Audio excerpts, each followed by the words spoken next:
നമുക്കറിയാം, ഛത്തീസ്ഗഡിൽ നിസ്സാരമായ കാരണം പോലും ഇല്ലാതെ 2 സിസ്റ്റേഴ്സിനെ പോലീസ് അറസ്റ്റ് ചെയ്ത് റിമാൻഡ് ചെയ്തിരിക്കുകയാണ്. അതിലൊരു സിസ്റ്ററുടെ വീട്ടിലാണ് ഞങ്ങൾ അവരുടെ മാതാപിതാക്കളെ, പ്രായമായ മാതാപിതാക്കളെ കാണാൻ വേണ്ടിയിട്ട് എത്തിയത്. കുടുംബാംഗങ്ങൾ മുഴുവൻ വലിയ ഉത്കണ്ഠയിലാണ്. ഒരു കാരണവുമില്ല, ജാമ്യമില്ലാത്ത കേസെടുത്ത് അറസ്റ്റ് ചെയ്തിരിക്കുകയാണ്. ഇത് രാജ്യത്തുടനീളം നടക്കുന്ന സംഭവങ്ങളാണ്. നിരന്തരം വൈദികരും കന്യാസിമാരും പീഡിപ്പിക്കപ്പെടുകയാണ് രാജ്യത്തുടനീളം. പ്രത്യേകിച്ച് BJP ഭരിക്കുന്ന സംസ്ഥാനങ്ങളിലെല്ലാം ഇത് ആവർത്തിക്കപ്പെടുകയാണ്.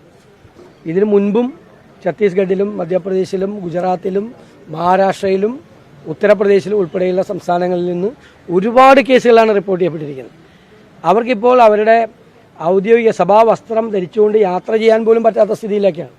വൈദികർക്ക് അവരുടെ വസ്ത്രം ധരിക്കാൻ പറ്റില്ല, കന്യാസ്ത്രീമാർക്ക് അവരുടേതായ വസ്ത്രം ധരിക്കാൻ പോലും, അങ്ങനെ ഒരുമിച്ച് യാത്ര ചെയ്താൽ പോലും സംശയിച്ചവരെ അറസ്റ്റ് ചെയ്യുന്ന രീതിയിലേക്ക് പോവുകയാണ്. ഒരു കാലത്തും ഇല്ലാത്ത രീതിയിലാണ് സംഭവം നടക്കുന്നത്. രാജ്യത്തുടനീളം ഇത് നടക്കുമ്പോൾ ഇവിടെ ഈസ്റ്ററിനും ക്രിസ്മസിലും ഇതേ ആളുകൾ കേക്ക് കൊണ്ടുവരികയാണ് ക്രൈസ്തവ ഭവനങ്ങളിൽ. കാപഢ്യമാണ് നടക്കുന്നത്. രാജ്യത്ത് ഇന്ന് ഏറ്റവും കൂടുതൽ വേട്ടയാടപ്പെടുന്നത് ക്രൈസ്തവ സമൂഹമാണ്. ക്രിസ്മസ് ആരാധനാക്രമങ്ങൾ പോലും തടസ്സപ്പെടുത്തുകയാണ്. പ്രാർത്ഥനാ കൂട്ടായ്മകളും പള്ളിയിലെ സർവീസും എല്ലാം തടസ്സപ്പെടുത്തുകയാണ് വ്യാപകമായി. വൈദികരെയും കന്യാസിമാരെയും കേസുകളിൽപ്പെടുത്തുകയാണ്, അവരെ ആക്രമിക്കുകയാണ്. പോലീസും അതിന് ആ സംസ്ഥാനങ്ങളിൽ കൂട്ടുനിൽക്കുകയാണ്. എല്ലാ രേഖകളോടും കൂടി യാത്ര ചെയ്താണ് ഇവർ. ആ രേഖകളൊന്നും നോക്കാൻ തയ്യാറാകാതെ ഒരു TT ബജറംഗ് ദൾ പ്രവർത്തകരെ വിളിച്ചു വരുത്തി. പോലീസിനല്ല, പോലീസാണെങ്കിൽ ആ ഡോക്യുമെൻ്റ് നോക്കി വിട്ടേനെ. ഒരാൾക്കൂട്ടം ഉണ്ടാക്കി, ബഹളം ഉണ്ടാക്കി 2 കന്യാസിമാരെ ഒരു കാര്യമില്ലാതെ അറസ്റ്റ് ചെയ്ത് ജയിലിലാക്കിയിരിക്കുന്ന ഇതാണ്. അതിശക്തമായ പ്രതിഷേധം പ്രകടിപ്പിക്കും. അവരെ അവിടെ നിന്ന് ജയിലിൽ നിന്ന് മോചിപ്പിക്കാൻ വേണ്ടിയിട്ടുള്ള എല്ലാ ശ്രമങ്ങളും സഭയും ബാക്കി എല്ലാവരും, ജനപ്രതിനിധികളായിട്ടുള്ള എല്ലാവരും ചേർന്ന് നടത്തിയാണ്. എത്രയും പെട്ടെന്ന് അവരെ മോചിപ്പിക്കണമെന്നാണ് നമ്മൾ ആഗ്രഹിക്കുന്നത്. എന്തായാലും അവർ ആ ജയിലിൽ പോയല്ലോ. എത്രയോ സംഭവമായി. ഇത് ഒറ്റപ്പെട്ട ഒരു സംഭവമല്ല. ഒറ്റപ്പെട്ട ഒരു സംഭവം ഏതെങ്കിലും നാടിൻ്റെ ഏതെങ്കിലും ഒരു മൂലയിൽ നടന്നാൽ മനസ്സിലാവും നമുക്ക്. നിരന്തരമായി ഈ സംഭവങ്ങളാണ് ആവർത്തിക്കപ്പെടുന്നത്. നമ്മൾ പാർലമെൻറ്റിലെല്ലാം ഉന്നയിച്ചു.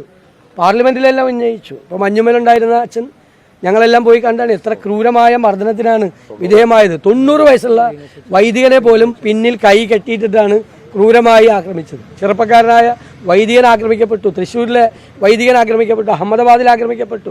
വ്യാപകമായ തരത്തിലാണ്. ഇവിടെ അവർ ഒരു ആട്ടിൻ തോലിട്ട ചെന്നായ്ക്കളെ പോലെ ഇവിടെ വരികയാണ്.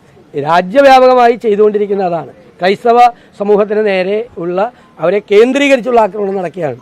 ആസാമിലാണെങ്കിൽ അവരുടെ സ്കൂളുകളിൽ നിന്ന് മുഴുവൻ അവരുടെ പുണ്യവാളന്മാരുടെയും മാതാവിൻ്റെയൊക്കെ സ്റ്റാച്യുവും ചിത്രങ്ങളും മാറ്റണം എന്ന് പറഞ്ഞ് ആവശ്യപ്പെട്ടുകൊണ്ട് സ്കൂളുകൾക്കൊക്കെ നോട്ടീസ് കൊടുത്തിരിക്കുകയാണ് എല്ലാ സ്ഥലങ്ങളിലും. മധ്യപ്രദേശിലും ആസാമിലും ഉത്തർപ്രദേശിലും എല്ലാ സ്ഥലങ്ങളിലുമാണ് ഇത് ആവർത്തിക്കപ്പെടുന്നത്. അതിനെതിരായിട്ടുള്ള അതിശക്തമായ പ്രതിഷേധം രാജ്യത്തുടനീളം ഉണ്ടാവും. ഇത് ആളുകളെ തമ്മിൽ ഭിന്നിപ്പിച്ച് ശത്രുക്കളാക്കി അതിൽ നിന്ന് മുതലെടുപ്പ് നടത്താൻ വേണ്ടി നോക്കുകയാണ്.